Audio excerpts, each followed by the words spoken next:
Howdy gang, Jeff from G's Gear, knocking out some videos this evening of instruments that we're about to add to the shop at gsgear@reverb.com. And what we have this evening is a really cool, funky K Model 395 electric mandolin. This is an instrument from the early 1960s, made in America, before the K guitars wound up getting offshored at some point to Japan. And it's rather nicely made. It's the Venetian style, that Venetian cutaway. And it's just cool to look at. It's a neat little mandolin. It's not a great mandolin, but it is electric, and that gives it a certain usefulness in a band setting and recording setting. It's just kind of fun to tinker around on. Let's see what we need to tell you about. Spruce top. I'm not certain if it's, I've got to think it's laminate, but it's thick. That makes me think it's laminate. Spruce top, maple back and sides, maple neck, probably Brazilian rosewood fretboard, rosewood bridge. When it came into the shop, the neck had pulled free, and so the action was quite high. We reset the neck on it, but it's a K. And K guitars have a certain notoriety for poorly crafted dovetail joints.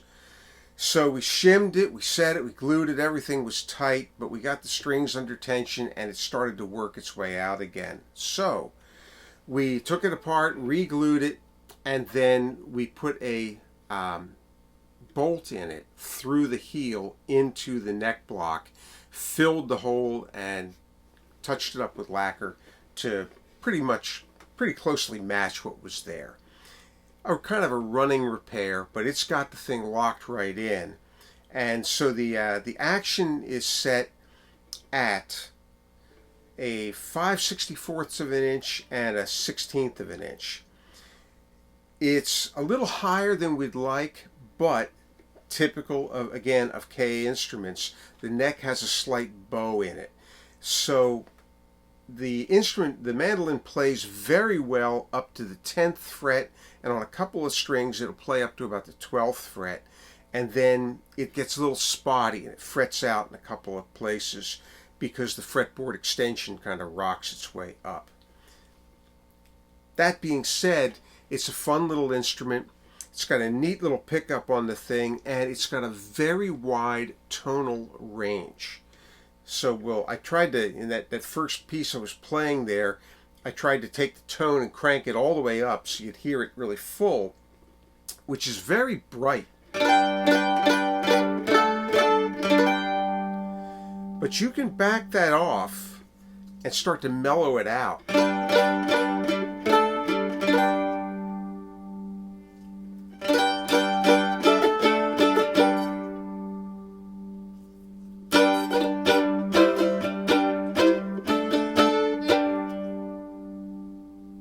So it almost begins to sound more like an acoustic mandolin. The pickup is not particularly strong, so you will find that you'll raise the gain a little bit or the master volume on your amplifier, but it's picking up just fine.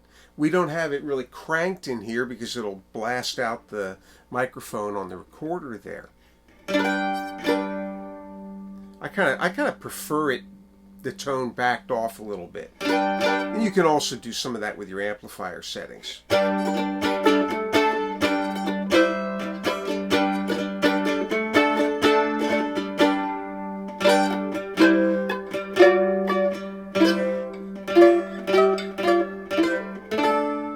what you're hearing is that I don't know how to play the mandolin.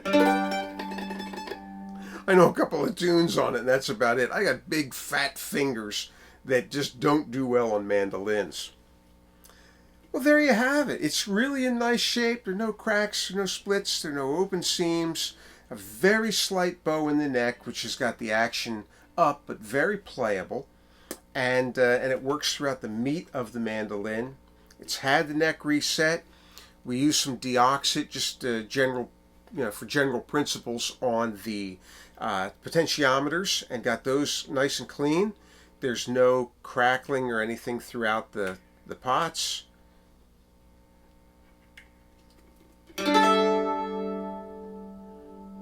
There you can kind of hear the dynamic range. It's really quite a lot. It's surprising for tone control. They often don't have that much. There you are. It's a G's Gear at reverb.com, and it's also at our store, our shop at www.gsgear.com. And there you'll also see that in addition to buying, restoring, and selling vintage instruments, we do repairs and restorations for our clients, and we have a list of services we offer and what we charge.